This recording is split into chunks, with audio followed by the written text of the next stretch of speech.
Advice to a small business owner, or for that matter, to a large business owner, is never stop thinking about how to delight your customer.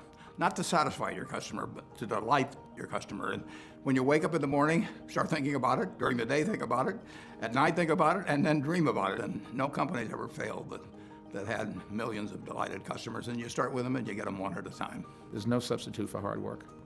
The best time you're ever going to have is when it starts out just you, and it'd be great if it grows into a wonderful, big, profitable company. But you're never going to be happier and more satisfied than you are in the first year or so of getting your business going, because you do every single thing. You sweep up when everybody goes home, you're the first one in, you plug in the coffee pot, so when your people come in, they have hot coffee and can get straight to work. You work through lunch, set an example for them, but there's no substitute for hard work. People say luck, yes, but the harder you work, the luckier you get. My advice to a small business owner or any entrepreneur would be not to be discouraged if the business you end up with is not the one you started out to pursue.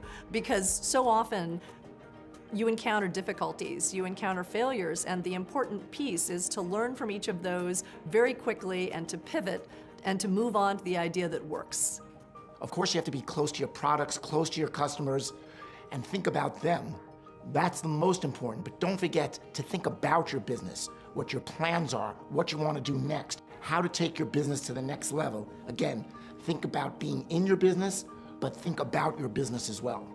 My best advice is to really work hard to clarify what your purpose is and be able to articulate that, be able to communicate it in a simple sentence. And the reason that's important is as you bring people into your company, I think the most important question you ask them is, why are you here? Why do you want to join this company? And if you hear that purpose back, if you hear that passion around that purpose, it makes everything a whole lot easier. Any skill can be learned and taught, but passion cannot.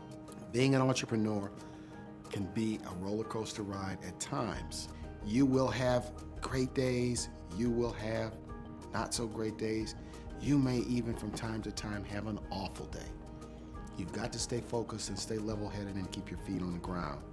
Companies that do well at some level, even though it may not be written down on a piece of paper, need to have kind of a clear strategy of why they're different, why they're adding value, why they're producing something special that customers need and that they're not getting now. So I think if there's a clear sense of strategy and you can get all the people aligned around that, then you get a lot more power than if you're just scrambling and working harder and harder and without that clear direction. So that's my one piece of advice.